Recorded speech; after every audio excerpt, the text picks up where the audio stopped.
My name is Major General Edward Langley, and I turned 65 today. The truth is, birthdays stopped mattering to me after my wife passed away, but this one had a peculiar weight to it, the number.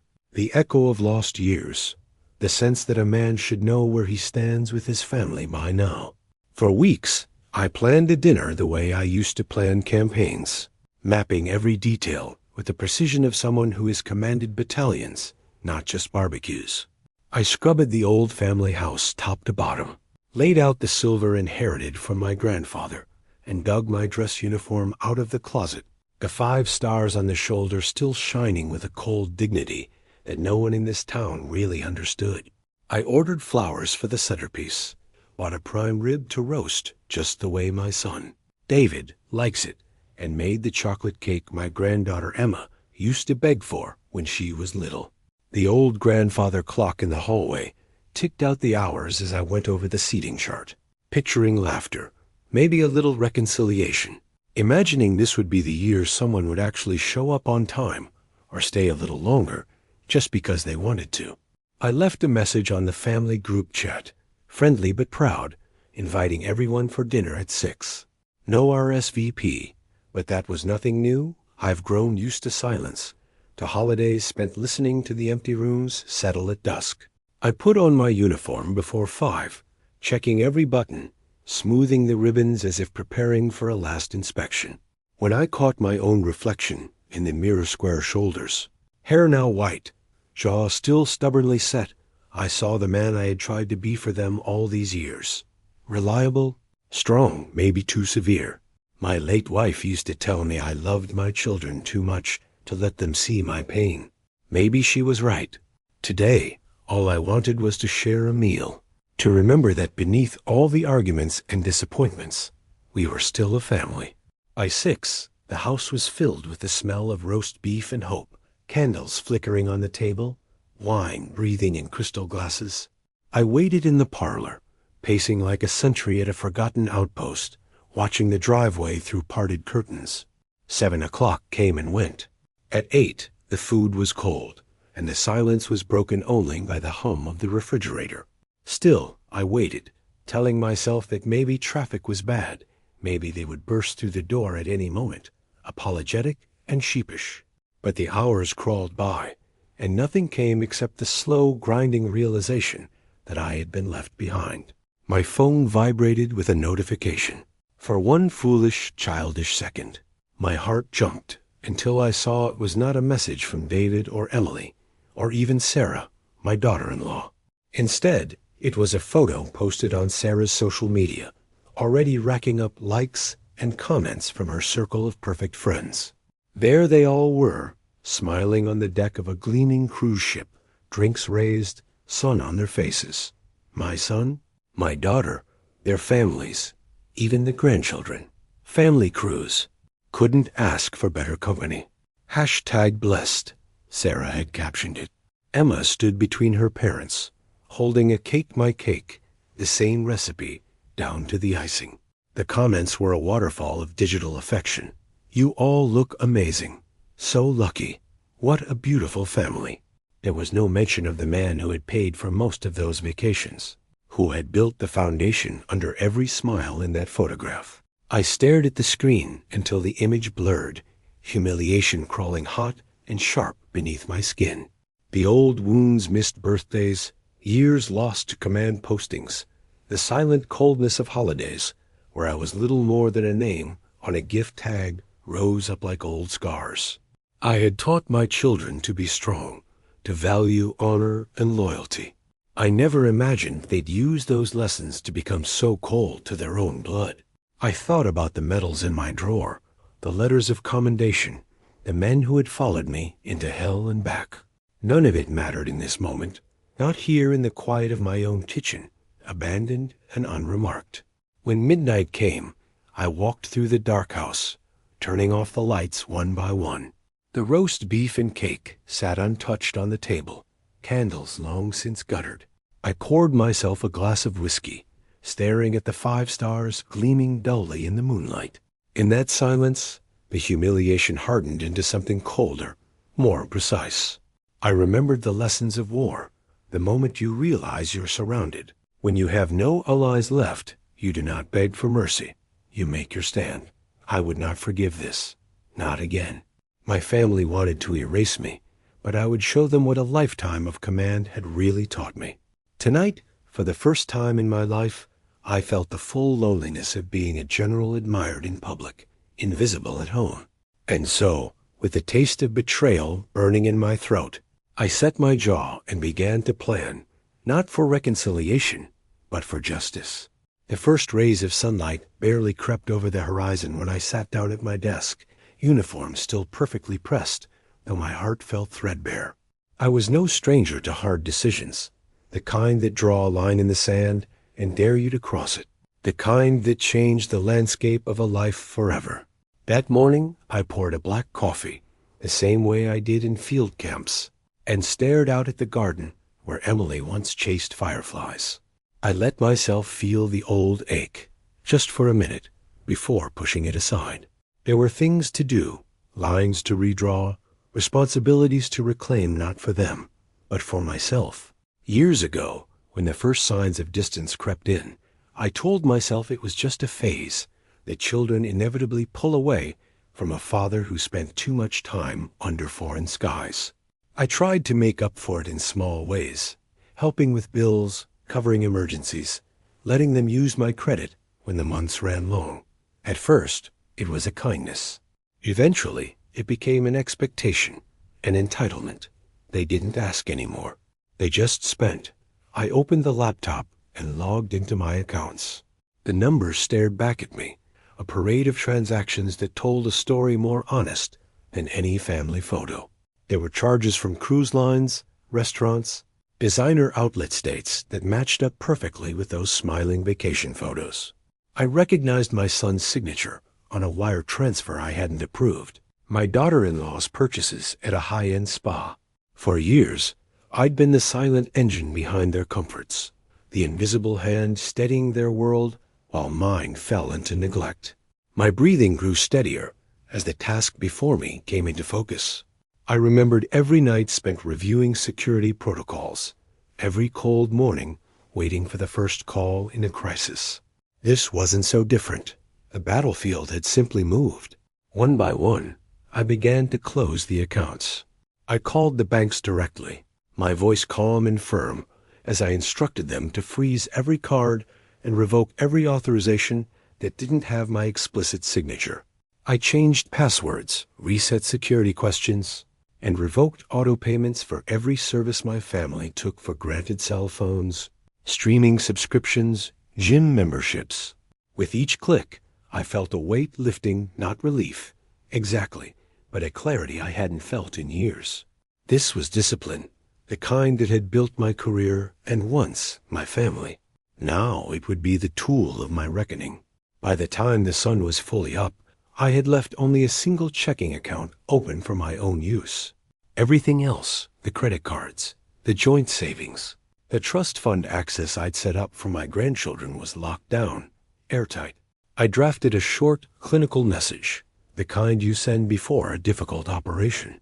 Effective immediately, all accounts and cards in my name have been suspended. You will need to make other arrangements for your expenses. It's time you learned the value of every cent. I read it once, then again, making sure there was no anger in the words-only fact, as cold and final as a closed casket. I sent it to the family group chat, the same one where my birthday invitation had gone unanswered.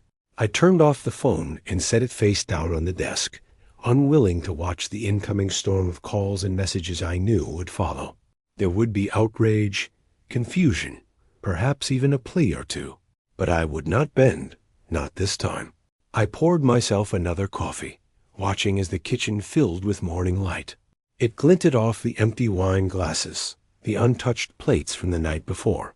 I thought of all the sacrifices, the unspoken debts, the quiet loneliness that had been the currency of my parenthood. In the quiet, I found a grim sort of satisfaction. The years of silent giving were over.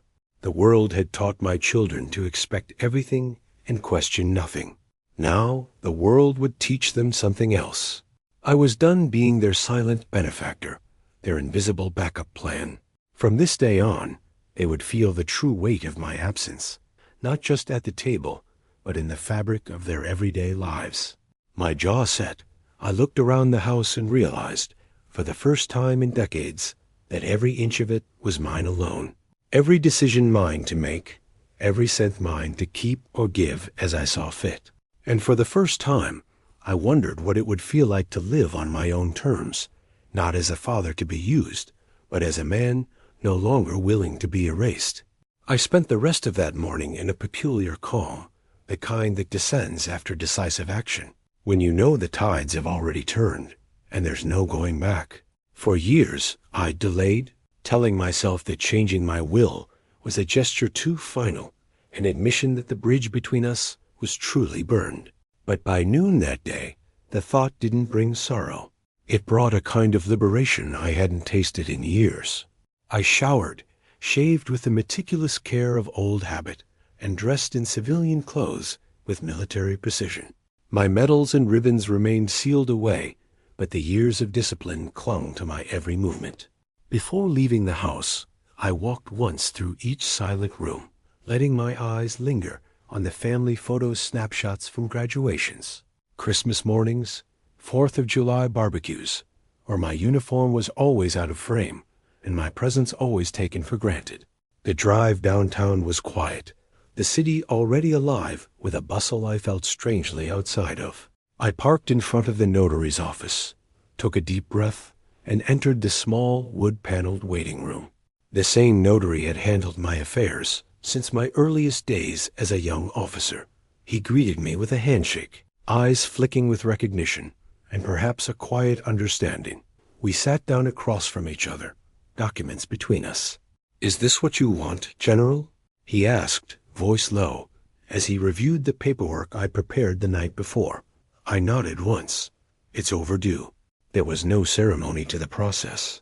My old will was shredded, page by page, and with each rip I felt a weight shifting something in my chest, untangling itself, making room for a kind of self-respect I hadn't realized I'd let atrophy. I rewrote every beneficiary line. Emily, David, their children all gone. In their place, I named the organizations and brothers-in-arms who had never once failed me. The Veterans Relief Fund, the Foundation for Wounded Soldiers, an old friend from the 1st Battalion who had once pulled me from wreckage in Kandahar. These were names that meant something, names that had earned my loyalty not by blood, but by their actions.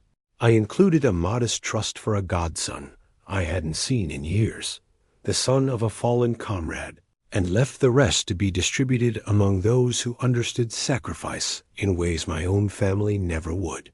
With every signature, I remembered another slight, the birthdays ignored, the phone calls dodged, the respect withdrawn like a loan they never intended to repay. I refused to let them profit from my absence any longer. The notary stamped and signed with silent efficiency. When it was done, he slid the new document across the desk, meeting my eyes. "If you ever change your mind," he started, but I shook my head. "If I do, it means they've changed too." I won't hold my breath. The ride home was quieter still. I took the long way, passing by the military cemetery where, too, many good men had been buried with less ceremony than my family gave a Sunday brunch. I parked for a while, watching the flags flutter over pale stone. I thought about the legacy we leave, how it's measured in the choices we make when no one is looking. I would not let my legacy be written by those who only remembered me when it was convenient, who only saw value in what I could provide. My life would stand for something more than silent giving and polite erasure. Back home, I locked the new will in my safe, feeling the heaviness of the past decades slowly give way to a new, unfamiliar lightness. The old photographs on the mantel now looked like artifacts from another man's life. I let my gaze drift over them one last time, then turned away. In war, we call it scorched earth, removing anything the enemy might use, denying them the comfort of your labor. This was my final retreat, not of defeat, but of discipline. The Langley name, my name, would mean something again, even if only to a handful of men who'd stood by me in fire and silence and never once looked away. There's a certain clarity that comes after you cut ties and close the door on the past. It doesn't happen all at once, but creeps in like morning light over a field where the fog finally lifts. That's how I felt in the days after rewriting my will, lighter, but also newly awake. I saw every slight and every deception for what it was, not as wounds to nurse, but as data points in a pattern I'd refused to admit for too long. The next step felt almost inevitable. Years of passive betrayal had turned into open neglect, but beneath it all, I'd suspected there was more things that went beyond emotional distance. The clues had always been there. Strange bank alerts, inconsistencies in tax documents, expense reports that never quite matched the family narrative. I'd let them slide, telling myself it wasn't worth the fight. But now I had nothing left to lose, and a lifetime of skills honed for moments just like this. I spent a night digging through folders, both the physical ones in my office and the digital ones on my computer. My daughter-in-law, Julia, had always presented herself as the model professional, sharp, efficient, the sort of woman who wore her ambition like armor. But I knew how easily armor becomes a mask. Her signature appeared in places it shouldn't. Expense accounts, old lines of credit, even on a refinancing document I never approved. I worked with the discipline of a man who'd spent decades building cases from shadows and whispers. I followed the paper trail, flagging every irregularity, every digital fingerprint she'd left in her careless wake. There were charges to company cards routed through my name, forged authorizations, and even a ghost payroll deposit that fed straight into an account I'd never opened. It wasn't just familial disappointment anymore. It was fraud cold, clear, and punishable. By the time the sun rose, I had everything cataloged, copied, and organized in a single brutal file. I didn't need applause. I didn't need confrontation. I only needed to act. I drafted an anonymous package, no fingerprints, no email trace, just hard evidence addressed to the HR department of Julia's company, with a cover note suggesting a routine internal audit, and nothing more. I left the envelope at a local courier drop, the kind that takes cash, no questions asked. Then I walked out, my hands steady, heart oddly calm. It felt almost surgical, the kind of operation I'd once directed from a command center a world away. I'd handed over the truth to people who would know what to do with it. I heard nothing for 3 days. Then a ripple reached me, subtle but unmistakable. Julia's company had opened a formal investigation. Her department buzzed with rumors. There were tense calls at midnight, whispers behind closed doors, sudden absences from the office that were noticed by just enough people. No one traced it back to me. No one even imagined I was capable of such silent warfare. But I watched from a distance, reading the headlines and the anxious texts forwarded by acquaintances who didn't realize I'd already stepped outside the family circle. There was no satisfaction in her struggle, only a cold, clinical sense of balance restored. Actions have consequences. That was the lesson I'd carried through every campaign, every briefing, every bitter night in command. It was a lesson my own kin had refused to learn. Now they were about to meet it firsthand, without fanfare, without warning. I thought back to the old motto I'd had engraved on my watch after my first tour: do not announce your intentions. Let your results speak for you. That day, I lived by those words again. I was no longer a silent casualty of their self-interest. I was the instrument of their reckoning, wielded not with rage, but with precision, the same kind I once reserved for battlefields, where everything was at stake and the cost of mercy was too high. After the dust began to settle on Julia's unraveling, I allowed myself a rare moment of grim reflection. Years ago, I might have paused, hesitated, wondered if I was taking things too far, if some trace of forgiveness was owed to the people who once called me father. But the lesson of these last few months had been written in cold, clear lines. Loyalty, like trust, was earned with actions, not titles or blood. And as I looked back over the years, I could not recall a single time my son David had stepped forward to defend. Protect, or even see me as more than a resource to be harvested. The indignities accumulated in silence, until the day I was no longer willing to swallow them. If Julia was capable of fraud in my name, I wondered what else was being hidden just beneath the surface. I started with what I knew best: reconnaissance. I reached out to a few old contacts from my days in military intelligence, men and women who had long since left the active field, but who retained a taste for quiet puzzles and the satisfaction of uncovering uncomfortable truths. I kept the request simple and impersonal, providing nothing but David's name, his current employment, and a handful of public details. It didn't take long for their answers to begin trickling in.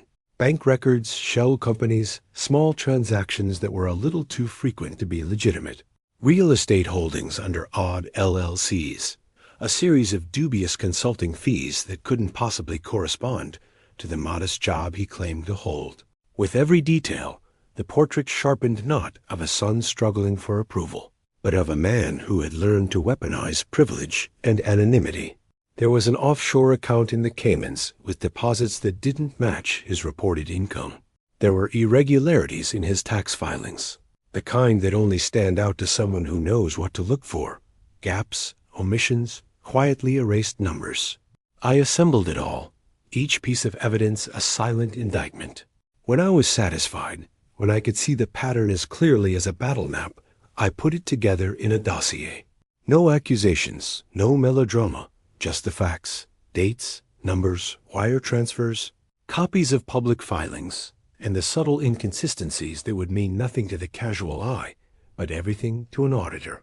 Anonymous reporting is an art. I submitted the dossier to the appropriate federal agency, using a secure drop known only to a handful of retired officers in certain branches of the government, and old courtesy extended to those who once held the country's secrets. I made no follow-up. There was no need. Like a well-timed demolition, the rest would unfold in silence. I watched from afar as the first letters from the Internal Revenue Service landed in David's mailbox. As the vague tension in his household began to bloom into panic, he did not suspect me. He could not. He had never believed the old man still possessed the reach or the cunning to move worlds from the shadows. For me, there was no triumph, only a somber sense of order, as if I performed a necessary amputation. I did not hate my son. I did not wish him ruined for the sake of vengeance. But I could no longer allow my legacy to be siphoned, my reputation leveraged, or my silence mistaken for weakness. In war, you learn to make hard decisions not out of anger, but out of necessity. The family I once bled for had shown me who they were. I was simply choosing to believe them and act accordingly. The dossier was my final test, a chance for David to reckon with the man he had become, and for me to reclaim whatever dignity remained in the wake of years wasted on ungrateful heirs. There are victories meant only for the battlefield, hard, ugly, silent triumphs carried away in classified reports and unmarked graves. But there are other victories, quieter in method, but seismic in their impact, that unfold under the eyes of a community that never saw you coming. For most of my life, I learned to prize discretion above all, to let my rank be felt and not displayed. But sometimes, especially after a lifetime of being used and ignored, the most dignified revenge is to be seen, truly seen, by the very world that believed you had faded away. When the family returned from their cruise, tanned and radiant, they assumed their position at the heart of the small city's social life, as if nothing had changed, as if the patriarch they'd erased would quietly resume his role as silent financier and background detail. Invitations arrived for charity galas, fundraisers, and community events, each one a reminder of the polite fiction they'd cultivated for years. But this time, I didn't decline. This time, I responded as Major General Edward Langley, 5 stars gleaming, full uniform pressed with the precision of a man who never forgot how to lead. My RSVP was addressed directly to the event chair, not to my family, and I requested no extra seats. The night of the city's largest annual veterans benefit, I arrived early, walking through the doors not as someone's father or grandfather, but as myself, a man who had bled and sacrificed, whose story was carved not in birthday cakes, but in the annals of national defense. I was met with genuine awe. Old comrades and retired officers saluted. Younger men and women pressed for photos. Local officials made small, respectful bows. I exchanged not a single word about my children or grandchildren. When asked about family, I simply said, "I've found loyalty in places I never expected." And sometimes it is the people you serve beside, not those who share your blood, who remind you what honor truly means. My children, for once, lingered at the fringe. Their eyes followed every handshake, every respectful nod, every burst of applause when I took the stage to present an award for valor to a young wounded sergeant who reminded me of myself decades ago. The mayor's introduction did not mention my family, nor did my own words. Instead, I paid tribute to my fallen friends and living brothers in arms. True loyalty, I said, letting my voice ring clear through the ballroom, is measured not by words, but by deeds, by the hands that lift you up in the darkest hour, and by the souls that refuse to abandon you, even when the world grows cold. There was no bitterness in my tone, only an unyielding calm. I could feel the social tide shifting in real time. Conversations pivoted. Old stories circulated of battles fought and honors earned, not holidays missed or trivial grievances. My absence from the family narrative became a silent accusation, one nobody dared to voice, but everyone quietly understood. The Langley name, for so long borrowed by others for their own gain, reclaimed its dignity by my presence alone. When the gala ended, I left alone, but for the first time in years, I did not feel the sting of isolation. The city had seen me as I truly was, and the family who tried to erase me was now left to measure their worth in the echo of a respect they could neither purchase nor fake. That night, I hung my uniform in the closet with deliberate care. I no longer needed to wear it to remember who I was, but I wanted them all to remember that dignity, once reclaimed, cannot be stolen again. The social blow was struck, not out of spite, but as an answer to every slight and every moment of erasure, an answer written in the applause of strangers and the silence of those who once called themselves family. The weeks following the gala shifted the city's conversation in a way that even I hadn't expected. People who once greeted me out of courtesy now spoke with genuine interest. Old comrades visited more often. Invitations multiplied, some those eager to be seen beside the restored Major General, others from veterans and widows who simply wanted to thank me for years of unseen generosity. It was with this new awareness that I orchestrated the next step, the dinner of shame. Not a family gathering, but a gala for those who truly understood loyalty, a fundraiser for veterans. Gold Star families and wounded warriors hosted in the most prestigious hall in town. I booked every table, commissioned a guest list that stretched the length of the city's true heart, and sent invitations to every dignitary, soldier, and forgotten ally I could remember. My family received an invitation too, though not as honored guests, but as observers relegated to a reserved table in the farthest corner, their names omitted from the program. On the evening of the dinner, I arrived early, again in uniform, medals polished, spine straight, not to impress, but to remind. The hall filled quickly with faces shaped by hardship and sacrifice, laughter and stories, echoing with the unmistakable code of true camaraderie. My children arrived late, their entry marked not by excitement, but by wary glances. They took their place quietly, suddenly smaller in the company of men and women who called me sir with sincere respect.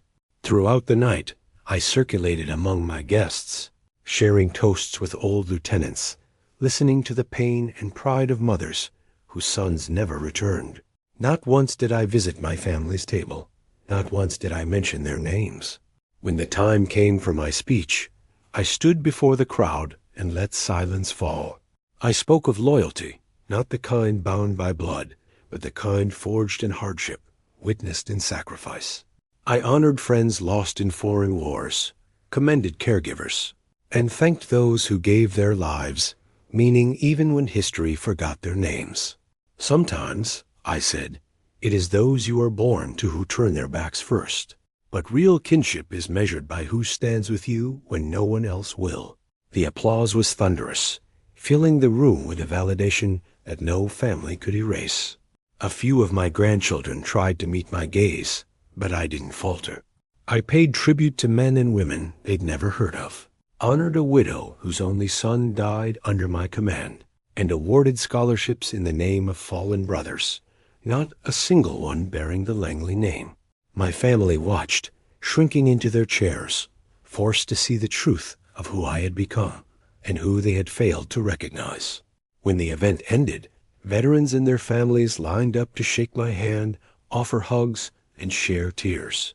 My family hesitated at the edge of the crowd, but I walked past them with the same deliberate grace that had once led battalions through chaos. The dinner ended as I intended, a night where my absence from their lives was not a curse, but a badge of hard-won dignity. The applause, the gratitude, the stories all belonged to the true family I'd found among comrades, not among those who shared my blood. And as my children slipped away into the night, they knew, perhaps for the first time, that some forms of shame cannot be undone, and that my legacy would be written in the memory of those who stood with me, not in the empty platitudes of those who had once called me father. The aftermath of the dinner rippled through the city for days. Whispers followed my family wherever they went. I heard from neighbors that my daughter-in-law had grown pale, her voice quieter in the grocery aisles, the swagger with which she used to flaunt my name replaced with tight, anxious smiles. But I had saved the most merciless act for last, the moment when the truth, meticulously hidden by my so-called loved ones, would be forced into the light. It was never enough for them to ignore me. They had worked for years to build a mythology of their own goodness, their perfect unity. I knew from the hollow gratitude and the borrowed affection that their loyalty was a facade. And now the time had come to pull away the last mask. The city's Veterans Week parade was always a major event, and this year, by special request, I had been named guest of honor. The reviewing stand overflowed with civic leaders, reporters, students, and families, waving flags in the brisk autumn air. My family was there as well, standing to one side with the spouses and children of other officers. Their presence expected, but never truly welcomed by the people who actually mattered. I arrived in full ceremonial dress, my chest gleaming with decades' worth of medals. The master of ceremonies called my name, and I rose to speak, the crowd falling silent as I took the microphone. I spoke first of the city's long tradition of honoring service, then of the debts we owe to those who have stood in the shadows. I made no mention of my children. I made no allusion to the years of silence and betrayal. Instead, I asked for a moment of recognition for the people whose sacrifices are hidden, the caretakers, the mothers, the comrades whose names will never appear in the newspaper. And then quietly, with the same calm I had used to sign orders that decided lives, I called my daughter-in-law to the stage. There was a pause, a visible shift among the crowd as she approached, confused and smiling for the cameras, not yet understanding the chill beneath my composure. I handed her a sealed envelope. "You once asked for my trust," I said for all to hear. "But trust must be earned, not inherited. Sometimes it must be proven." She took the envelope, eyes flickering from my face to the reporter's lenses. "Inside," I said, "is the answer to a question that should have been asked years ago. The results of a DNA test." The world seemed to stop. I watched her lips quiver, her knuckles whitening as she realized what this meant. The press leaned forward. My son's face collapsed into a mask of confusion, then horror. In front of 1,000 eyes, the myth of our happy family shattered like cheap glass. I did not raise my voice. I did not gloat. I simply stood at attention, letting the silence do what years of argument never could. She tried to step away, but the cameras followed. Questions buzzed through the crowd, but I let them answer for themselves. My son, now trembling, tried to speak, but the only sound was the wind. All pretense fell away. The woman who had built her place on secrets and manipulation was finally exposed. not by rumor or confrontation, but by the weight of undeniable proof. The public humiliation was complete, not a gesture of cruelty, but the final stroke of cold justice from a man who had given everything, only to be repaid in lies. I left the stage without another word, the city watching, the family stunned into perfect shivering silence. The world now knew not only the truth behind their mask, but the strength it took to reveal it. The act was not revenge for its own sake. It was the restoration of honor, a lesson in the cost of deception, and a last warning that a legacy built on betrayal will always, in the end, be judged by the one who was supposed to be forgotten. In the days that followed the parade, the city seemed to move on, but my family could not. The story of the public DNA reveal made its way into whispers at the post office and headlines on small-town blogs, but I had no interest in gossip or further spectacle. I had already decided this would not end with humiliation, but with a statement of finality that no one could misunderstand or ever undo. My honor, my resources, and my legacy would never again be bartered or borrowed by those who had made a mockery of my trust. It was time for a severance as cold and irreversible as the silence they once gave me. I began the process methodically, with the discipline that a lifetime in uniform had honed. I summoned my attorney, a fellow veteran whose loyalty I never doubted, and we spent hours reviewing every contract, every trust, every detail in which my children and their spouses still clung to a shred of my name. Quietly and without a trace of hesitation, I signed the final documents. All rights of access revoked, all shared accounts closed, all powers of attorney withdrawn. The house where my grandchildren once played would be sold. The college funds established in their names would be redirected to scholarships for orphans of fallen soldiers. My foundation's resources, once earmarked for family celebrations, were now fully devoted to supporting the wounded and the widowed. I made sure my lawyer delivered a formal notice to each of them, in writing, with language as unyielding as a steel gate. You are no longer beneficiaries of my estate. You are no longer entitled to my support. You are no longer permitted to use my name in any public or private capacity. My phone rang for hours calls from my son, my daughter, from in-laws and grandchildren. Some messages were angry, some desperate, some weeping and apologetic. I listened to none of them. I instructed my assistant to block every number. The silence I imposed now was not the absence of love, but the presence of resolve. The same resolve I had carried into foreign lands, the resolve I used to lead men through battle, was now the wall that would never again let their betrayal reach me. They would have to explain themselves to neighbors, to friends, to anyone who asked why their privileges had vanished overnight. No more dinners in my honor, no more borrowed prestige at public events, no more calls asking for help in times of crisis. I had given them every chance to remember my worth, and they had chosen to forget. Now I would be the one to forget them. I announced my decision publicly, issuing a statement to the press, not dramatic, but simple and precise. I, Major General Henry Langley, hereby announce the irrevocable severance of all familial ties and privileges to those who have proven themselves unworthy of the name. Langley, from this day forward, my legacy and resources will serve only those who have earned them through sacrifice, service, and loyalty. Let it be known that dignity is not inherited, it is demonstrated. The reaction in the city was immediate. Some called me ruthless, others quietly congratulated me on reclaiming my power. But in every corner, the message was unmistakable. I had drawn a line that would not be crossed again.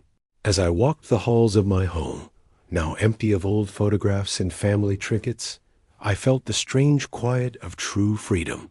For years, I had worn the weight of expectation, the burden of belonging to people who saw me as little more than a resource. Now I was unburdened, my dignity restored not by apology, but by action. The world outside moved on, but inside, for the first time in decades, I walked with my head high, my heart light, and my future owned entirely by me. The era of forgiveness was over. The age of respect earned, not given, had finally begun. The city's local paper carried the story of the parade, the charity work, and the public fracture within the Langley family for weeks. But none of the coverage, nor the swirling rumors, interested me nearly as much as the letter I'd spent days composing in my own study, the same small, silent office where my career had been forged in order, routine, and unwavering discipline. I wrote not for sympathy nor for attention, but for the clarity that had been denied to me for so long. It was a letter meant for the community, for the young soldiers I'd mentored, for those who had watched my silence with confusion or contempt, and most of all, for any man or woman who had ever been discarded by the people who should have honored them most. I signed the letter with the same crisp signature that had once authorized deployments and medals of valor, and then sent it to every major newspaper and veterans publication in the state. I posted it to my foundation's website and read it aloud, in full dress uniform, for a local TV crew. The words were measured and cool, without flourish, without anger deliberate as every order I'd ever given. I spoke of dignity and the weight it carries for those who have spent their lives in service. I reminded anyone listening that forgiveness is not an obligation, and that legacy is not defined by blood, but by action and truth. I told the story of my 65th birthday, not as a play for pity, but as a lesson. I spoke of the cold dinner and the empty chairs, the realization that respect, once forfeited, cannot be reclaimed with empty words. I described each decision, the financial cuts, the new will, the investigations, the public revelations. I admitted, without shame, that every act of retribution had been measured and just, a response to years of erasure and silent cruelty. I did not name my children or daughter-in-law. I did not dwell on pain. Instead, I praised my fellow veterans and the community members who had stood by me. I called upon every listener to remember those in their own families and cities who might be suffering quietly, erased by the arrogance or greed of those closest to them. I ended the letter with a simple declaration: there is no greater honor than living with dignity. There is no greater betrayal than discarding those who made your comforts possible. From this day forward, my name and my legacy will be a shield for the loyal and a warning to the selfish. Respect is not inherited. It must be earned, again and again. The broadcast went further than I expected. I received hundreds of letters, from strangers and old comrades alike, messages of solidarity, gratitude, and most importantly, understanding. Men and women who had endured similar betrayals wrote to say that for the first time they felt seen and perhaps vindicated. My family, of course, remained silent. I did not need their words any longer. The city, and perhaps even the world, would remember me not as the forgotten patriarch, nor as a source of inheritance or reflected glory, but as a man who, in the end, demanded and received the respect he had spent a lifetime earning. When I returned to my quiet home after the interview, I did not feel empty. I felt as if the last, unspoken order had finally been given and obeyed. My solitude, once a punishment, was now a testament. And for those who would come after, who would wonder how a man could survive such isolation and humiliation, my answer would be clear: he did not survive it. He commanded it, and emerged at last unbroken.